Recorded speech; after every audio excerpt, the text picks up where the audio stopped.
poker, solitaire, bridge, rummy, or simply go fish, there's a good chance that you've played at least one of the hundreds of games utilizing what we know today as playing cards. But when and where exactly did the tradition of the playing cards begin?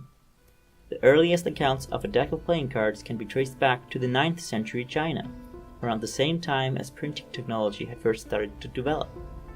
It was a game similar to other traditional Chinese games such as dominoes and mahjong.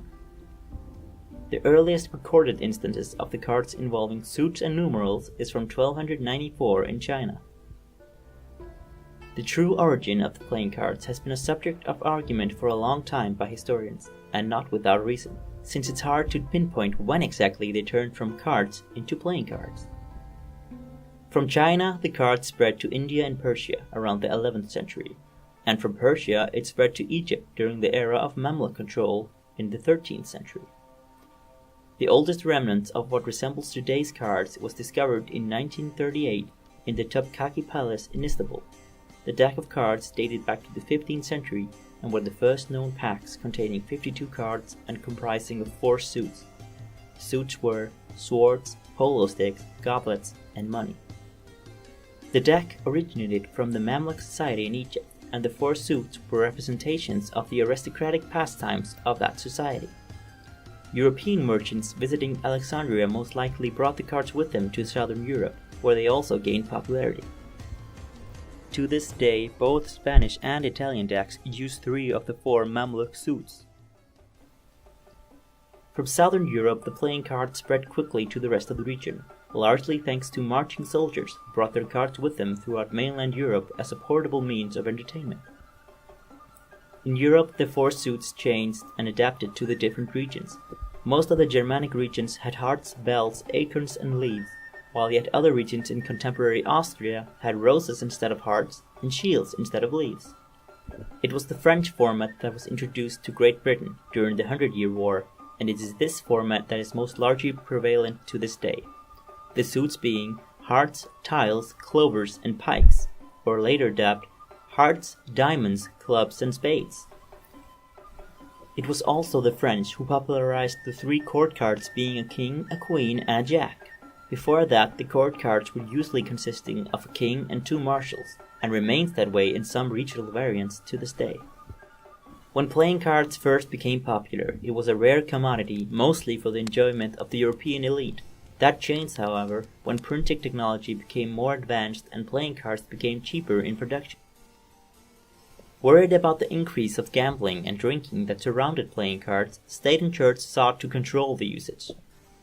An Italian priest named Bernardino of Siena arranged a bonfire of the vanities, where he convinced thousands of people to throw their playing cards and other frivolities into the fire.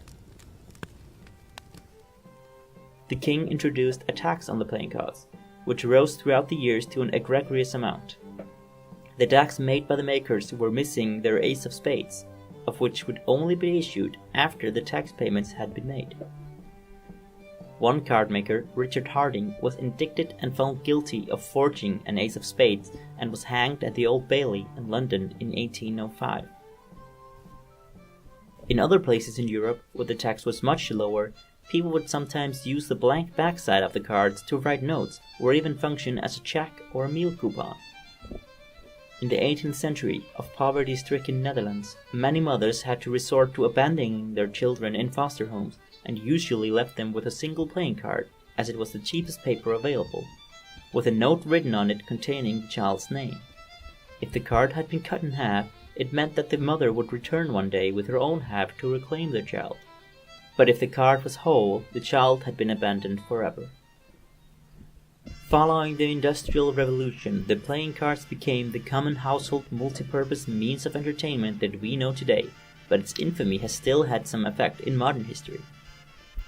In the Second World War, the now common-known card-making company Bicycle made decks of playing cards for the American soldiers that, when peeled apart, would reveal a secret map. This was in the case that if a prisoner of war would escape, they would already have a map at their disposal. In the Vietnam War, the US Army brought crates of aces of spades cards with them, under the belief that the Viet Cong believed them to be a symbol of death. The army left thousands of Ace of Spades cards in the mouth of deceased Viet Cong soldiers during the war, and it's now attributed to be one of the most infamous cases of psychological warfare in history. For such a common and innocent-looking deck of playing cards, its history is surprisingly full of mystery and violence. And in the ever-changing world of today, it's important that their incredible history doesn't get lost in the shuffle.